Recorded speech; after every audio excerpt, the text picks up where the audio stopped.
Okay, scholars, so what I want to do is go over some of these problems from the packet. You'll see the page numbers I'm working on right up here. I've tried to copy and paste some of the images.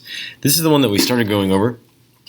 I thought it would be great to review this. If you don't want to review this, please skip ahead in the video. You need to have your packet handy so you can see what the questions are and so that you can see some of the other information that we've been given. Let's go ahead and start working on this one. So if you remember, question A wants us to find the voltage across this resistor 2 right when the switch is closed. And you remember that we said right when the switch is closed, this capacitor has not built up any charge yet. Current is flowing this way, but the capacitor has not built up any charge. Therefore, the potential difference right here is 0. And because this is in parallel with this resistor, the potential difference across this resistor has to also be 0. Therefore, if we look at current flowing just in this big loop, and there's another way we can think about it, we know that current is flowing just through this big loop because current will always take the path of least resistance. Right now, the resistance right over here is practically non-existent. So when the current gets to this node, it's not going to come across this resistor. Rather, it's going to go over here to where the potential is very, very low, where the potential is 0. So no current is flowing through the middle path. We can think about that in several ways. Current is only flowing on the outer path. Right when the switch is closed, this thing has not built up a voltage yet. Therefore, this resistor must be responsible for all 20 volts of the voltage drop. So question A, the resistance across that resistor is 20 volts. Question B asks us to determine the resistance across this a long time after the switch is closed. Well, you can see from the graph that a long time after the switch is closed, the capacitor achieves a voltage of 12 volts. Because it is in parallel with this branch here, we know that this branch will also have a voltage of 12 volts across it. Therefore, and we know that no current is flowing on this path. Even though the switch is closed, after a long time the capacitor is fully charged. Current is not going to have any motivation whatsoever to come on this right loop. It can't. No more charge can flow to the capacitor. It is fully charged. So current is just flowing through the left loop, and we can treat these two resistors as if they are in series with each other. The voltage drop across this one plus the voltage drop across this one has got to equal our voltage gain. There's a quick little loop rule we could write. Well, if the voltage across this capacitor is 12, the voltage drop across this resistor has got to also be 12. Therefore, the voltage drop across this resistor has got to be the remaining 8 volts. Question C, we want to know the value of this resistor R2. Well, think about what we've just said. A long time after the switch is closed, no more current flows through the right loop. All current is flowing through this left loop. And we know that, therefore, resistor 2 and resistor 1 are behaving as if they are in series with each other. What is always true about elements that are in series? They have the same charge change over time. They have the same current. Well, if we can solve for that current, we can solve for the resistance here because we have Ohm's law, V equals IR. We know the V right now here is 8. So if we can find the current, then we can find the resistance. Well, we know that the voltage drop across this resistor is 12. And so we can write this equation. 12 equals I times R1. We know that R1 is 15,000. Therefore, we can say that I equals 12 over 15,000. That is the current through both resistors. Then we can go to resistor 2 and write another Ohm's law equation. V equals IR2. Again, we've just said that the voltage there is 8. So 8 divided by the current, which the current is here. 12 over 15,000. And of course you can solve that out and get a number. That's going to equal the resistance. I'm taking V, dividing it by I. That will give me the resistance in resistor 2. You perform this operation, and you will get that the resistance is 10 1000 ohms or 10 kiloohms. I believe we did that one as well in class. Part D, calculate the energy stored in the capacitor. Well, that's very simple, 1/2 CV squared. This is just simple plug and chug. Watch your units though. We know the capacitor has a capacitance of 20 microfarads. That's 20 times 10 to the negative 6. And we know the voltage is 12 squared, just like that. When you do that, you get an answer of 1.44 times 10 to the negative third joules. These solutions will be online if you need to see them later as well. Okay, part E is this graph where we want to graph the current in R2.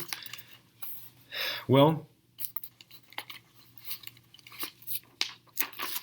let's think about what the shape of this graph might be. Here at the shape of the graph, we know the current has got to be decreasing in R2 because the capacitor is getting charged, so the current through the whole circuit has got to be decreasing. Well, think about this. We know what the initial current in R2 should be. Remember, right when that switch is flipped at time 0, R2 is responsible for the entire voltage drop of 20 volts. Remember, that was question A. So V equals IR. Therefore, I equals V over R. So my initial current is going to be equal to the initial voltage drop experienced across that resistor, which is 20 divided by 10,000. So I know that my initial current has got to be 2 times 10 to the negative third amps. Let's think about what the final current has to be. V equals IR. IF is going to equal VF over R, where VF is the final voltage drop across this resistor. We calculated that in part B of the question, didn't we?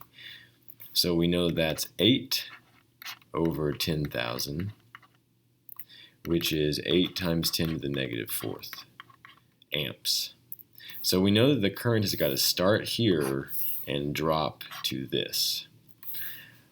You may be tempted to look at this and try to write a mathematical expression for the current through R2 using the differential equations method that we looked at earlier for charging a capacitor.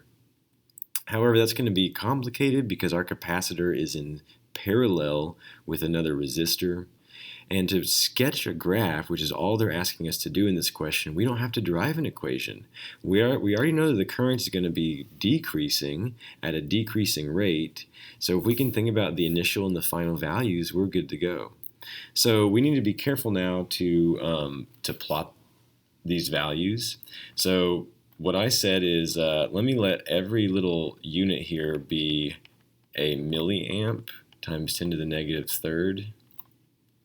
And so I said this was 0.5, 1, 1.5, and 2. So 2 times 10 to the negative third, that's where I start. And then 8 times 10 to the negative fourth is the same thing as 0.8 times 10 to the negative third.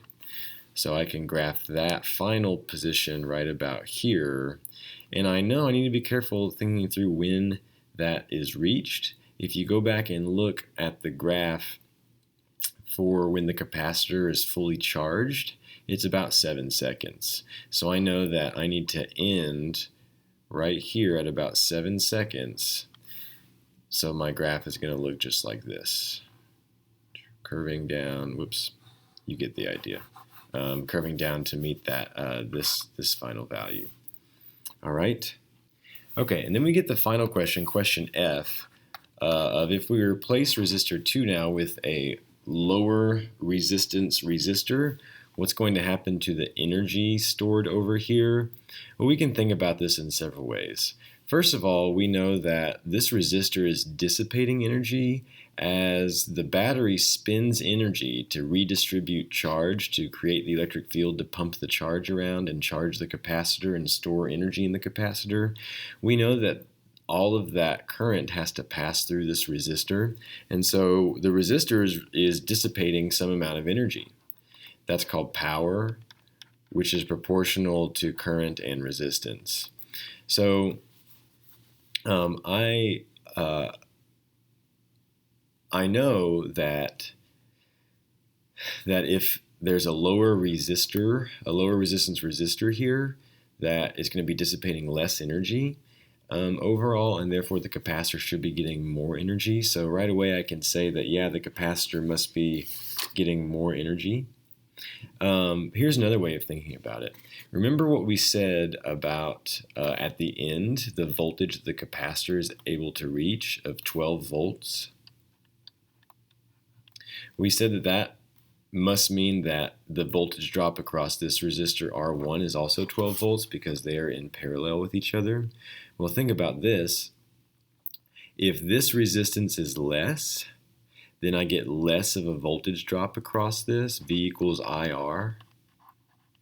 So I get less of a voltage drop, and if I were to write a loop rule for this loop, and I get less of a voltage drop from this resistor because it is now a lower resistance, then I'm going to get a greater voltage drop across this. So this resistor will be able to pull more voltage with the same current, and so this would increase above 12 volts. Therefore, this would increase above 12 volts. Capacitance is charge over voltage. If my voltage is going up, then my charge has got to go up as well.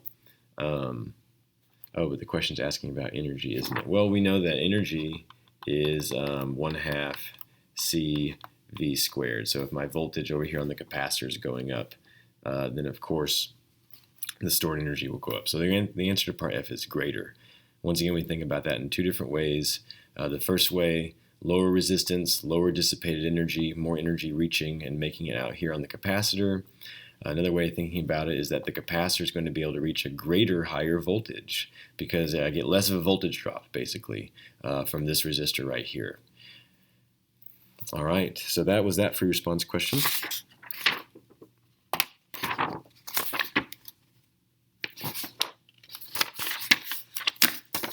Let's go on now to page 21 and 22. I'm trying to go through this pretty quickly so that we're using all of our time well and wisely. And like I said, these solutions will be online later. Now you're going to have a test over all this. It's a take-home test that I'm going to post later today. So you should really be paying attention to these videos, looking at the solution guides before you go to take that exam. I have instructions on how to take it that I will be posting. It's up to you how many external resources you use. If you want to challenge yourself, no notes, an hour and a half, go for it. If you want to try to use your notes, go for it. I just ask that when you take the test, you not use any electronic resources and that you not consult each other. We will be going over the exam on Monday through that Zoom video conferencing. So do not give in to the temptation to go over it now with your peers and cheat, please. These exams are for you to learn and prepare for the AP test, and I want to help you do that however I can. So it's up to you. If you want to use notes, great. If not, great. Totally up to you guys. Okay, let's look at this question.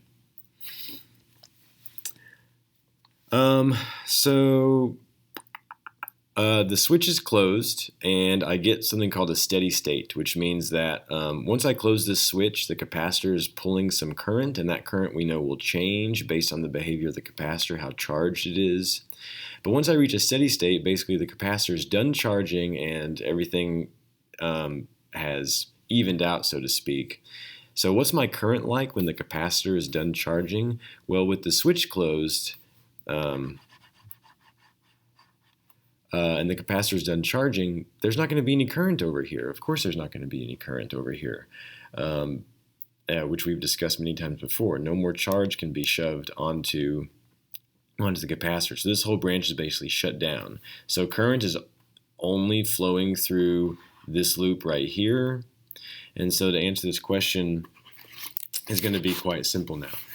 We're trying to figure out the current supplied by the battery, it's going to be the current in this loop. I can write a really simple Ohm's law. V naught equals I R EQ. These two resistors are now behaving like they are in series with each other. And you know that we add their resistances, rearrange and solve that for I. There's never been a simpler free response question in your life. There's our current supplied by the battery. Make sense? That's part A. All right, question B. Derive an expression for the charge on the capacitor. Well, what do we know? We know, looking at this, that the capacitor has developed a charge.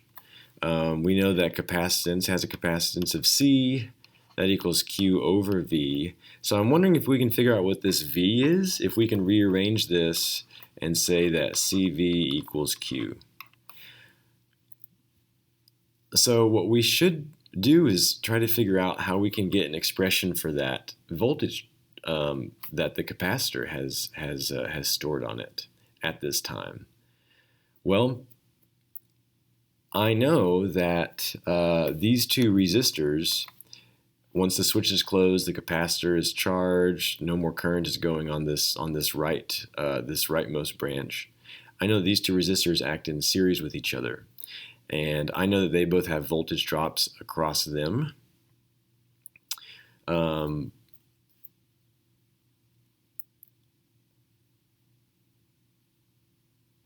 And I know that their voltage drop is proportional to their resistance, right? V equals IR.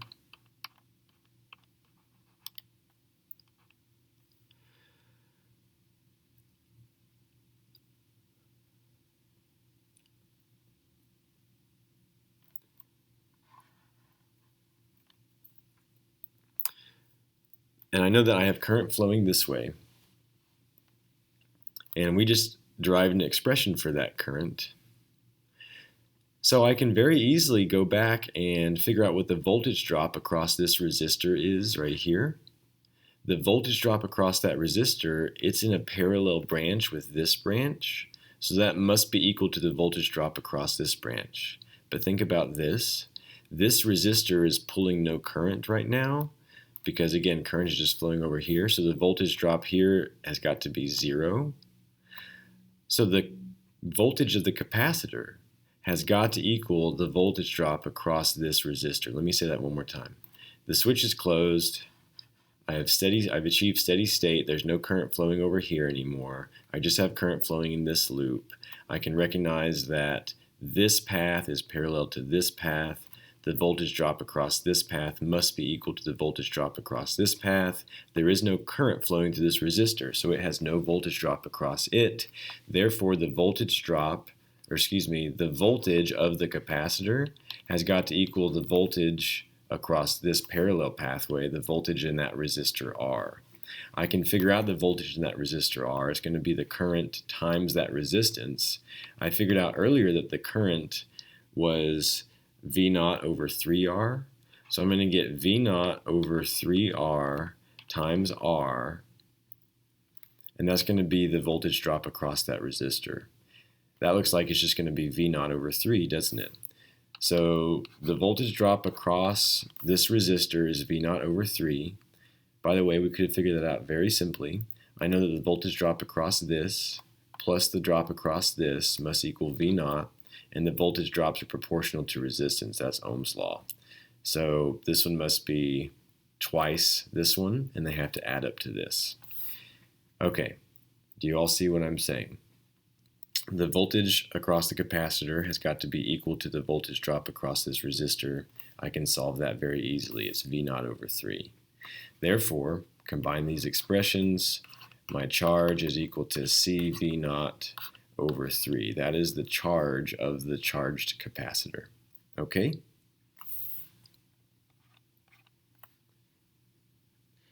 Part C, I want to figure out the energy stored on the capacitor. That's very simply 1/2 C V squared. We've already said that the voltage of the capacitor is equal to V naught over 3. By the way, they're asking us to derive these expressions, and please pay attention to the top of the page. They've told us what we can include in our answers. They've said we can include V naught, big R, C, and any fundamental constants. So I of course cannot stop with this, because that V is just it stands for the voltage on the capacitor, which is not an expression I can use. But luckily for us, we've just found the voltage on the capacitor. It's V naught over 3. We had to solve for that earlier in part B. So 1/2 C V naught squared over 3 squared is 9. So that's going to equal C V naught squared over 18. That is the energy that is currently stored on the capacitor. All right. Okay, now this is the fun stuff.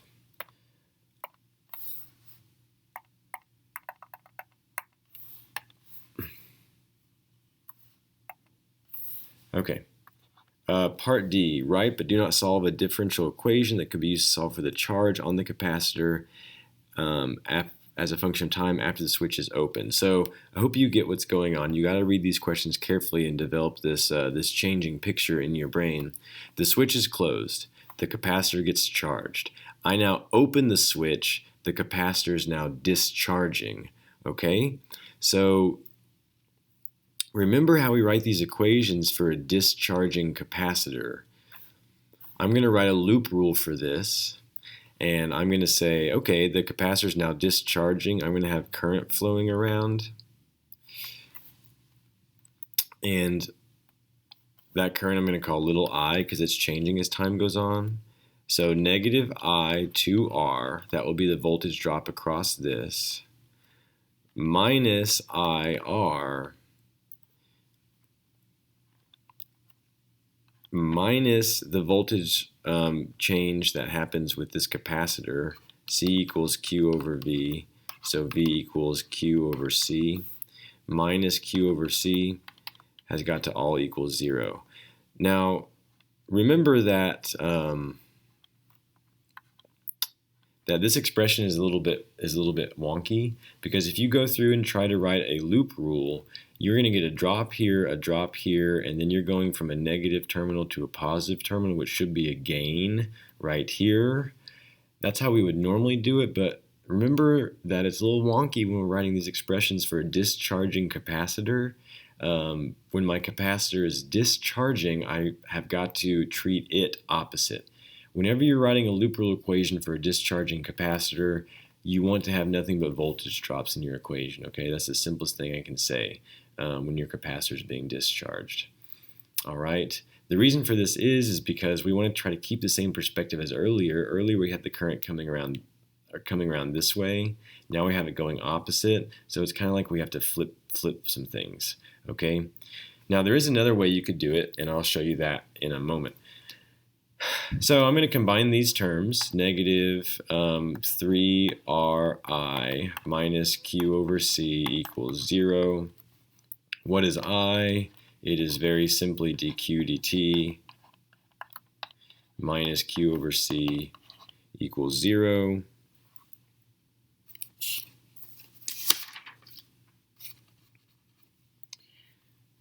And I can rearrange this. This is fine. The College Board will accept this.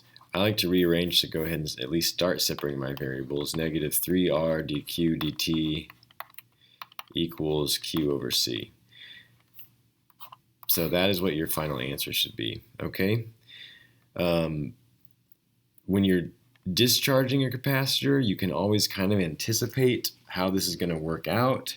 We're going to end up raising E to both sides once we rearrange all this crap, and we want to have opposite signs on our across our equal sign. We want to have a negative and a positive. That's another clue as to why we need them all to start with the same sign, okay? Now, here's another way you could have done it. We could have written an actual correct loop rule, saving ourselves from the wonkiness. So negative I to R, that's the drop right here. So what I'm doing right now is giving you just a really quick little alternate way of thinking about it. And then we get a drop across that, minus IR. And then we're going from negative to positive, which is typically counted as a gain. So let's count that as a gain, plus Q over C equals 0. And then when we rearrange this, we get Q over C equals 3R times I. I add IR, I add 2IR to both sides. And now here's where you can save yourself. You can say, oh, this current is opposite what it was before. So now I'm going to say that I equals negative dq dt. And that's where you can bring that negative sign back in that you need. And notice you'll get the exact same answer. So if you prefer this is a way to do it with writing the loop rule normally without having to remind yourself that for a discharging capacitor you have to flip this. And then later, whenever you are replacing your current with the derivative definition of current, you can add in the negative sign because you recognize that the current is now going opposite. All right, the College Board would accept points for this. They'll accept points for this. I think they'll even accept points if you don't even have the negative, but I think you really should try to be careful. Okay, for part E1, now they're asking us to find the current right after the switch is open. So remember that we charged up our capacitor, we opened it up, and now we want to find the current over here right when that switch is open again. In this resistor R. Well, right when we open the switch, right when that current starts to flow, the charge starts to redistribute, at that exact instant, this is important to remember, the capacitor behaves like a battery whose voltage is VC. And remember, we found earlier that that max voltage of the capacitor was V0 over 3. And so that is the voltage that at that instant is being supplied across the whole circuit. Does that make sense? And I can treat these two resistors as if they're in series with each other. So I can say V0 over 3 equals I times Req, which is going to equal I times 3R. Rearrange and solve for I. You're going to get V0 over 9R. That is the initial current in my system. Once again, right when I open this switch up and allow this charge to redistribute, at that exact instant, that exact time 0, my current starts at some large value. It's just the voltage being supplied by the capacitor, the voltage that the capacitor had built up, divided by the total resistance in my circuit. That capacitor is just acting like a battery whose potential difference is this. All right? Okay, and then we want to graph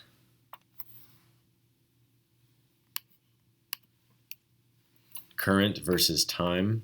Well, we've just said that the initial current is V0 over 9R. You need to label that. Because the question does ask you to explicitly label the maxima. We just found that initial current. And we all know what this graph looks like. The current, of course, is going to drop as time goes on.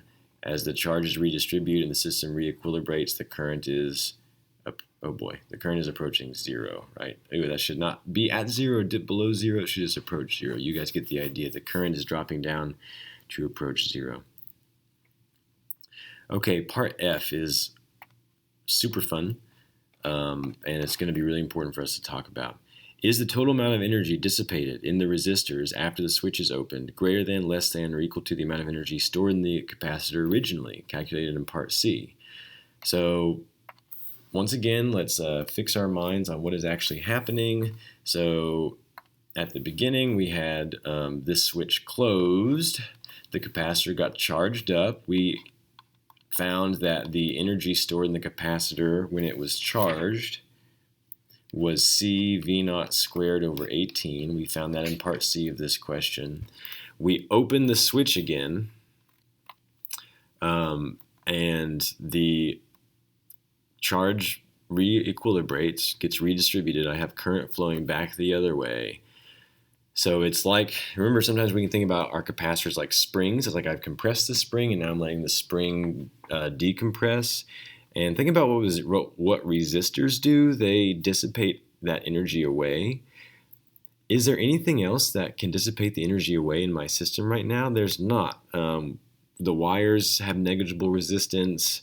This is an isolated system. So this energy has to only go through the resistors. It can't not all get dissipated out through the resistors. So the answer to question F is that it's equal to, because of conservation of energy. If this is the stored energy in the system, that energy has to go somewhere once the current starts to flow. And remember, the current drops to 0. So all the energy in our compressed spring, so to speak, leaks out. It decompresses, and the energy has to go somewhere. The energy dissipates out through the resistors. So there's nowhere else for the energy to go. The energy dissipated through the resistors is equal to this. Now, I want to talk to you about an alternative way that we could have solved this. And you should not do this on the AP exam. You don't have time, but I thought this would be great practice for us. This is a more conceptual question. Usually the questions toward the end of a free response like this will be more conceptual, usually. We can actually use calculus to solve this.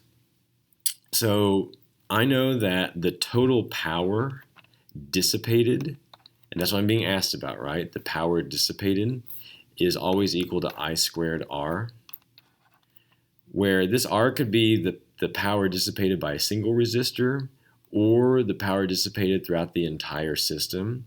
These resistors are in series with each other, and so my power through the whole system is going to be equal to I squared 3R. Well, if I can calculate the power dissipated, the energy dissipated by these resistors, and if it ends up being equal to this, the amount of energy stored in the first place, I know I'm correct. The problem is that my current is changing, isn't it? We said earlier that as time goes on, our current changes like this. So what we could do is write a function for current with respect to time and integrate it. Basically, take my power, which is this, because current changes with respect to time, power dissipating changes with respect to time. If I want to know the total power dissipated, I can integrate this with respect to time, basically. So what I'm going to say is that the total energy dissipated is going to equal the integral of I squared times 3R dt. So what we need to do is get a function of I and square it. A function of I is a function of time. Notice that this is what they wanted us to do back in part D, right? But do not solve a differential equation, blah, blah, blah. So remember back in part D, this is what we had ended up with. Negative 3R dq dt equaled Q over C. Well, we can rearrange this and solve for charge as a function of time. Take the derivative of that, and we can solve for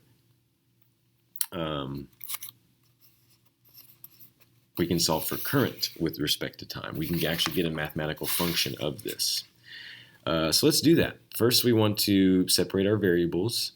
So I'm going to multiply both sides by negative 3R, divide both sides by Q. So I get 1 over Q dq equals, I'm going to divide both sides by negative 3R, equals negative 1 over 3RC dt. I separated my variables, Q dq dt on this side. I need to integrate from 0 to Q.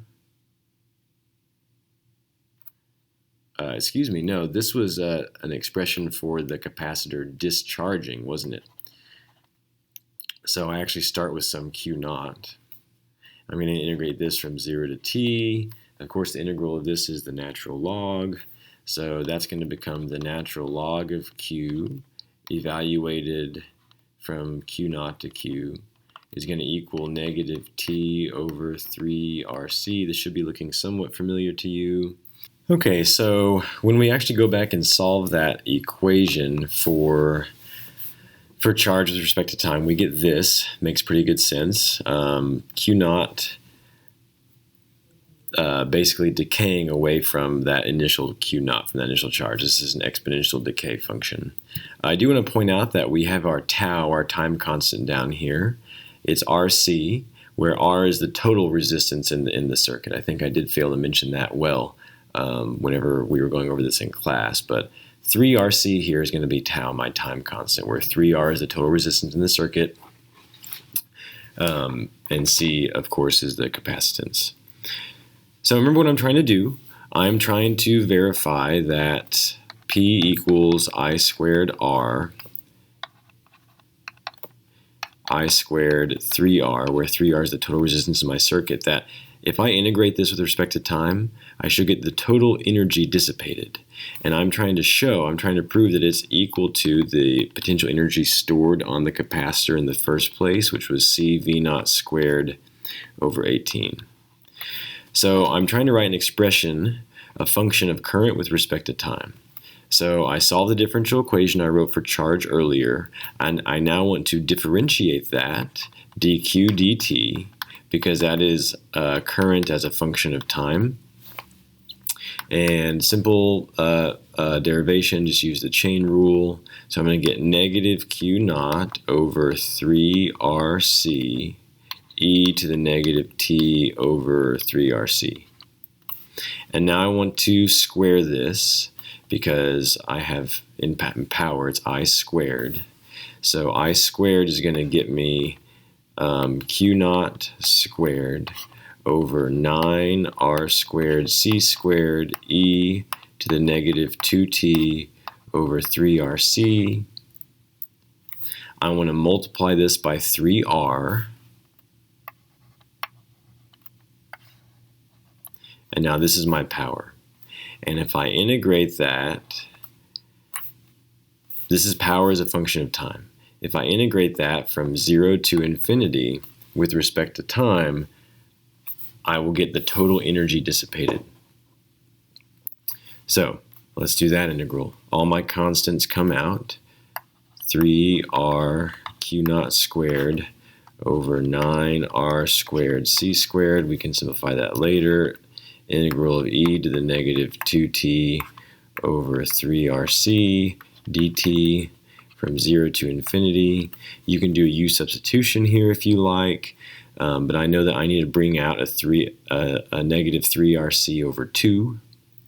So my answer is going to be negative 9R squared C Q naught squared over 18R squared C squared.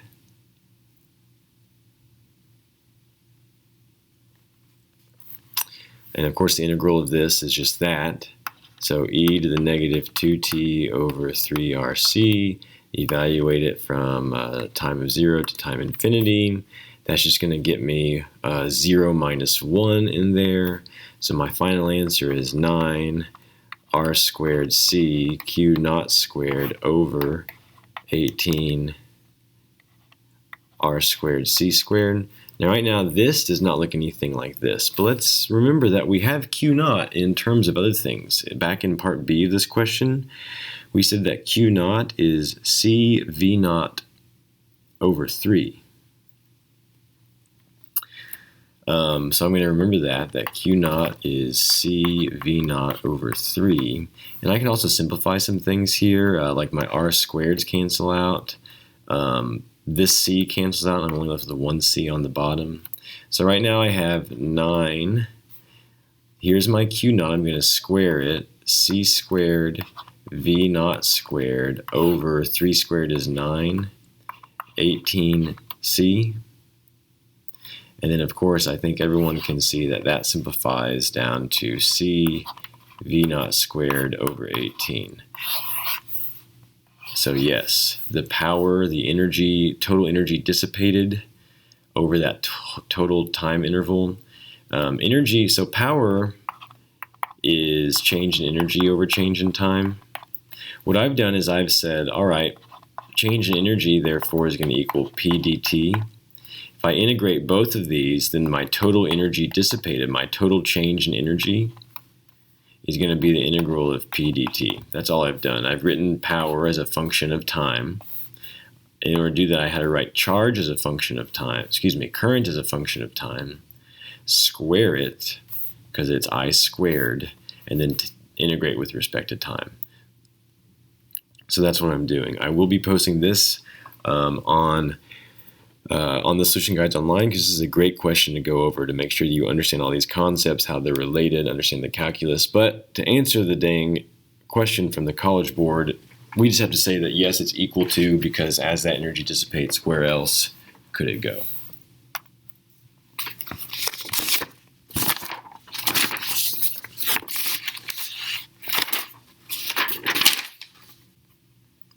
Okay, let's keep going. 23 through 24. Let's see. We always want to see what the setup is.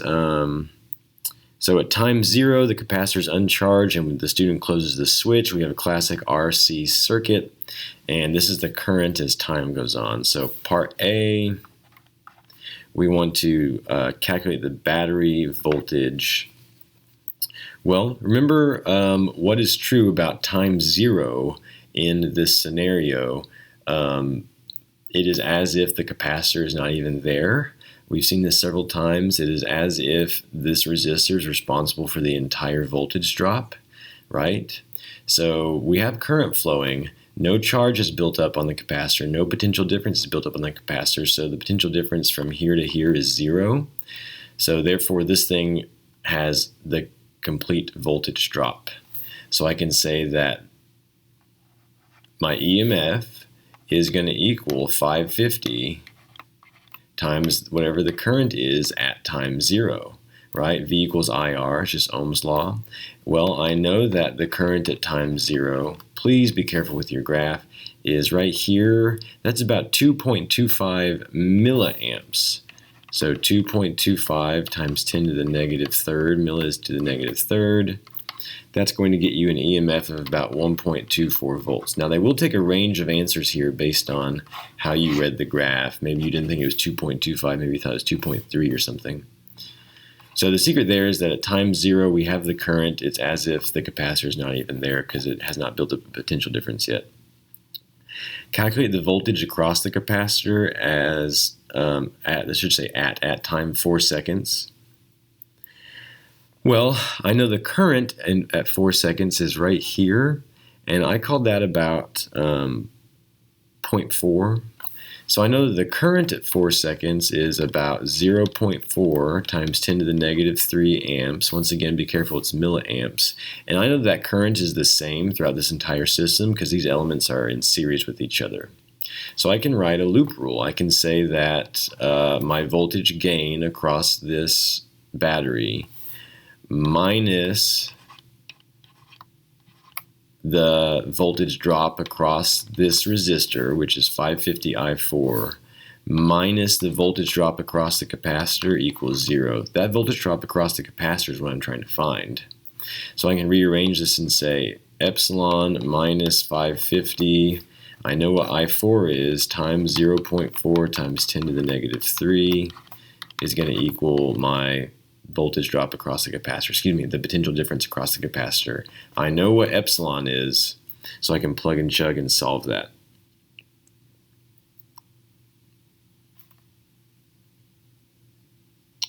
And you end up getting 1.02 volts. All right, not too bad so far. Let's look at part C. Calculate the charge of the capacitor at 4 seconds. There have never been easier points in the history of the AP exam. Capacitance is charge over voltage. Capacitance times voltage is charge. I want to know what it is at 4 seconds. Well, I know the voltage on the capacitor at 4 seconds is 1.02. I know the capacitance is 4,000 microfarads. So that's going to equal 4,000 times 10 to the negative 6. Please watch your units. Times 1.02. That's going to get me 4.08 times 10 to the negative 3 coulombs is the unit for charge. There we go. All right. Part D, they ask us to sketch a graph of charge with respect to time on the capacitor. We know it has got to look like this, right? We know the capacitor reaches some maximum charge. They didn't ask us to, but we should stop and think, what will that maximum charge be? Well, remember that as the capacitor charges up, the current drops to 0. There is no voltage drop across this resistor, so the capacitor and the battery therefore have to have the same voltage. So I know that charge, once again, my charge max is going to equal C times epsilon. We've seen that before, haven't we? And that's going to equal 4.96 times 10 to the negative third coulomb. They didn't ask us to find that, but I thought we should go over it. Once again, this statement is true because the voltage across the capacitor has got to equal the voltage across the battery here, because there's no voltage drop across the resistor because the current is 0 once the capacitor is done charging. Those are easy points to sketch that graph, hopefully. Okay, part E, calculate the power being dissipated through the resistor at 4 seconds. Really easy points here. I squared R, we already said the current passing through that resistor at 4 seconds is about 0.4 milliamps, so 0.4 times 10 to the negative third squared times the resistance of 550.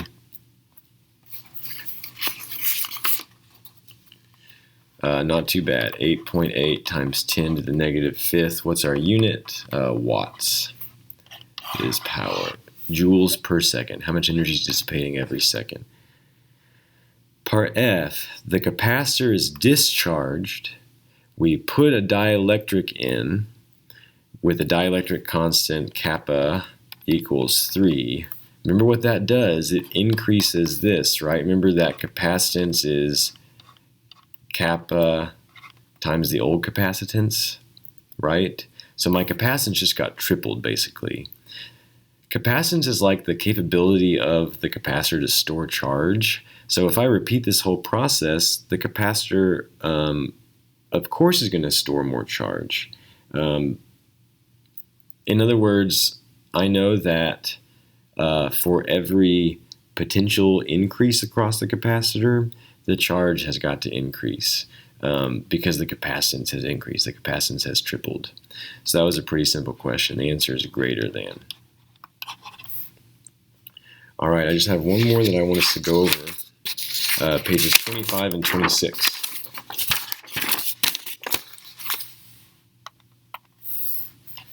Of course, if you guys have any questions, you can please feel free to email me. All right, 24 and 26. 25 and 26. Write a differential equation that can be solved to obtain the charge of the capacitor as a function of time. Well, let's see what's happening here. As we start, that top switch is closed. And so it looks like I just have, nothing can flow this way because this switch is open. It looks like I just have a resistor and a capacitor in series with each other. So this is a classic charging the capacitor question. So we start with a loop rule, epsilon minus IR1 minus C equals Q over V. I'm trying to write the voltage drop as I am charging the capacitor. So it's going to be negative Q over C, and all that has got to equal 0. I know that I is dq dt, so epsilon minus dq dt times R, should be R1, minus Q over C equals 0. And this is good. The College Board is okay with this. You are welcome to go ahead and start rearranging it, but this is a differential equation, and that's all they wanted. In part B, they ask us to actually solve it for the charge as a function of time. This is classic series resistor, capacitor, So we already know what the answer should be, but they want to see us derive it. So of course, first thing that we need to do is start separating our variables. So I said negative dq dt times r1 equals q over c minus epsilon. I tried to combine these terms. So negative dq dt r1 equals q minus c epsilon over c. Multiply both sides by c. Negative r1c dq dt equals q minus c epsilon. I'm trying to keep these terms together because that is my charge being manipulated. So I should keep it together as I go through this. So I need to bring dt up here. I need to bring this down here with dq, move this to the other side. So I'm going to get 1 over q minus c epsilon dq equals 1 over negative 1 over r1c dt. This is exactly what we thought we would get. You guys need to practice this separation of variables thing because these are really quick and easy points if you ever have to derive an equation like this. Always going to start in this case with a loop rule. Always going to define current in terms of charge. It's the time derivative of charge. And then just start rearranging and separating your variables. Once I got here, I wanted to keep this term together. And now I'm just trying to get q and dq together, etc., etc. So now, of course, I'm going to integrate from q naught to q, where my initial charge is 0. Why am I integrating to q? Because I want something that ends up with q as a function of time. And of course, I'm integrating this side from 0 to t. You all need to practice this integral. You need to be able to do it in your sleep. So of course, the integral of this is the natural log of that. So I get the natural log of q minus c epsilon minus the natural log of negative c epsilon equals negative t over rc. Natural log of q minus c epsilon over negative c epsilon. Exponentiate both sides, of course. Multiply and solve for q. You guys need to practice this until you are completely comfortable doing it. Remember that we started with writing just a simple loop rule, redefining current as the time derivative of charge, and then going from there. We always need to pause and see if this makes sense. At time 0, our charge should be 0, so I get 1 minus 1, that's correct. And as time approaches infinity, this term approaches 0, and I get a charge of c epsilon, which is my max charge, as we've seen several times today. So that's excellent.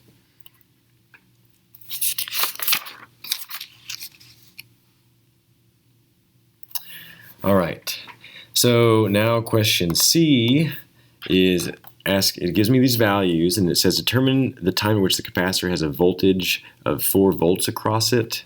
Well, I know that capacitance is charge over voltage, therefore voltage is charge over capacitance, and I have charge as a function of time. I just got that. So my voltage is going to be my charge function, C epsilon times 1 minus e to the negative t over RC divided by C. Therefore, my voltage across the capacitor is going to be epsilon. This makes perfect sense because, once again, the max voltage across the capacitor is just epsilon times 1 minus e to the negative t over RC. And I have all these values. I just need to plug them in and solve for time. So let's see. My EMF here from my battery is 12 times 1 minus e to the negative t divided by r times c, 0.06 times 4700. You're not doing anything sneaky with my units. That's 282. That's also my time constant, remember? I don't think I'm asked anything about that. And I know that needs to equal 4 volts. So I take the natural log of both sides, just get this, and now I can plug and chug and solve for that time. So this is good to practice if you're not familiar with how the exponential function works.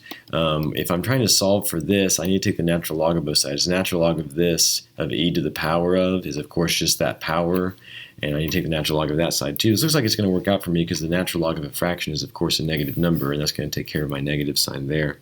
Alright, so it looks like our time then is 114.34 seconds. Yay.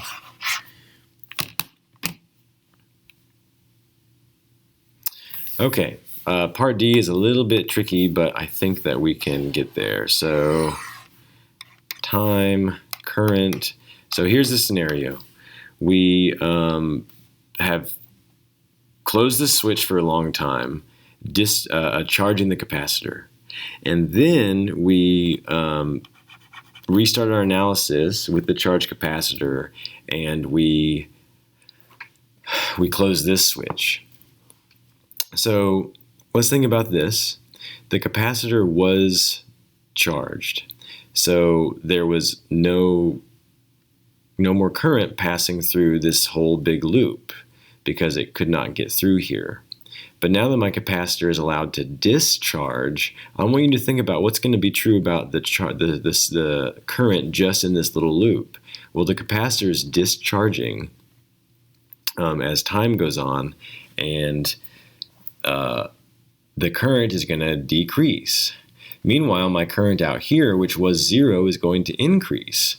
And I know that the currents have got to reach an equilibrium with each other. They have got to reach, I know that my currents have got to reach an equilibrium with each other. So my R2 starts large and is going to drop. So that's my current through this resistor. It starts big because this thing starts to discharge very quickly. And then my I2 started at 0. That's the current through here. Excuse me, I1.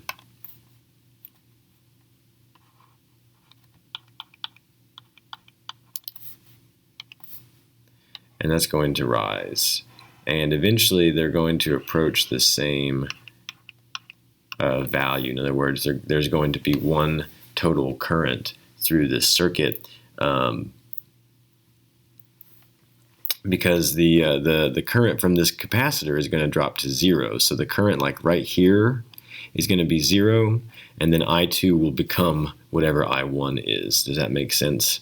I labeled this wrong again. So sorry. This should be I1. Okay, let's go over that one more time. So I1 begins as 0 because there is no current flowing through here because the capacitor is like a dam that I've built up. I can't add any more water, right? I can't add any more charge. I can have no more flow in. But once I allow flow out, right here, through resistor 2, that flow starts very big because that capacitor is very eager to redistribute its charge. That current is quite large. As the capacitor discharges, that drops. And then because my capacitor is discharging, it's like my dam is breaking. I can get more flow in through I1. I1 will grow. As the capacitor discharges completely, remember the question is asking me about the current through the resistors. Then the capacitor, once it discharges completely, it can no longer add any current through this branch, and therefore I1 is also going to be the current that is going through R2. So I1 and I2 approach each other. Okay, I'm going to post your take-home exam. Please, please, please do not hesitate to contact me with any questions. I'll also be posting these solutions online. Do your best.